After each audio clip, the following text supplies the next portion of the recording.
A joint UN-AU delegation to South Sudan has concluded its three-day visit with high hopes for a full cessation of hostilities. The delegation, led by the UN peacekeeping chief Jean-Pierre Lacroix, repeated the support for the renewed peace agreement signed in Ethiopia on September the 12th, saying the country needs to start resolving its social and economic problems. We engage with the members of the government here, with the authorities of South Sudan, to hear their views about the way forward. And we were encouraged to hear that there are measures that are envisaged to take it further. Of course, implementation of a peace agreement is primarily a responsibility for the South Sudanese, and I think the partners of South Sudan are keen to see a few things materialize on the ground, particularly the cessation of hostilities, which would be, of course, so important, the full cessation of hostilities, because we acknowledge that there is a decrease in the fighting, but that would be so important, particularly for the women, but indeed for all the civilian population. So we are, of course, looking forward to further improvement in the security situation and other such positive signals that would certainly generate more confidence and mobilization from the international community. They also wanted to encourage government to interact with them directly so that they can also have an opportunity to exchange directly with government about their expectations and get additional assurance about the future, which they are very excited about. They definitely are supporting the agreement. They want it to succeed, but they are providing safeguards by wanting to be in close contact with their leaders. I'm very good to hear from both the UN representative about the commitment of the UN to support the peace process, and they are waiting to see us giving signals, important signals, milestones that prove our commitment and seriousness in implementing this agreement. We have heard also from the UN, from the African Union, about their desire to participate with us. In East Africa, close to 2,000 Ethiopian rebels who had been based in neighboring Eritrea have returned home after signing a peace agreement in August with the government in Addis Ababa. The Tigray People's Democratic Movement was formed in 2001, shortly after Ethiopia and Eritrea fought a border war, which left tens of thousands of people dead. The group received training and support from the Eritrean government, whilst the Ethiopian government backed Eritrean rebel forces. The two countries ended hostilities in July after the newly elected Prime Minister of Ethiopia, Abiy Ahmed, reached out to make peace with Eritrea. The Sierra Leonean government says it has cancelled a $400 million contract with China to build a new airport. Aviation Minister Kabine Kalon says that the facility is not necessary and the current airport will be renovated instead. The agreement was signed by the previous president, Ernest Bai Koroma, just a week before an election in March that swept his party from power. At the time, the World Bank and IMF opposed the deal, saying Sierra Leone could not afford such an ambitious project due to its heavy debt burden.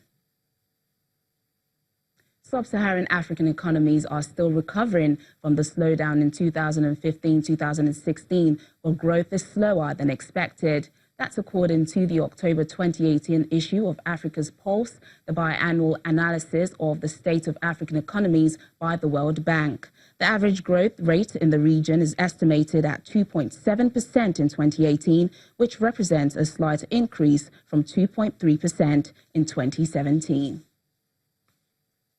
Increasing, protectionism and isolationism that threaten global trade and may have an impact on Africa. We are now projecting that Africa, sub-Saharan Africa, will grow at a rate of 2.7% in 2018, and that's just slightly higher than the 2.3% we had in 2017. This is certainly better than 2016, where Africa grew only at 1.5%.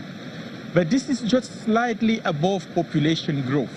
So we need to sustain reforms. We need to boost growth in our three largest economies, Nigeria, South Africa, and Angola, where the recovery has been extremely sluggish, therefore pulling down the average growth for Africa, where most of the countries are actually still growing at a healthy rate. Many residents of Bayelsa State, South Nigeria, are suffering untold hardship due to the rising floods in several communities in the state. Many have fled their homes to areas of the state not affected by the flooding. Our next report captures a situation that is becoming dire by the day. Nowadays, Enedochie does not look forward to opening his shop. This is because every time he does, he's left with a sinking feeling, as water is taking over his business. I just did my shop the other time, this week. I just raised my store, understand? Water, they still flooding, high-end, every time high-end, every time high-end. So I don't know. Other shop owners are not as brave, opting to keep their stores locked up. Or perhaps like this woman, trapped in their homes. Many have moved away to save themselves. Not good 12 years. This woman has an idea where the problem began. After the big floods, where they can't do this road, some places where water they enter for this roundabout, this big shops, place where they do, then go block some places, even this place here. With schools forced to close as a result of the flood, children make the most of the situation to swim. The saying, birds of a feather flock together, is very apt for this image. Staying alive is the only objective. No street is spared. Water, water everywhere. Canoes have become the preferred mode of transportation because the other choice is to wade through, guessing the safest path. Madam Mary, a farmer, says she's lucky to be alive after a battle with nature. She narrates how the flood ambushed her on the way home from her farm. As we go, water reached my chest. Now from there, we just manage, drag small until we come harvest them. Madam Mary and other farmers are forced to peel and store in sacks what they could salvage from their harvest for fear of contamination. The destruction recorded from this flood, as with many other parts of the country, with lack of a better word, is alarming. Which is why the hope of the residents in this community is probably that someone watching this report urgently comes to their rescue. Still to come on the program. South Africa's President Cyril Ramaphosa appoints Tito Mboweni as the country's new finance minister. Please stay with us.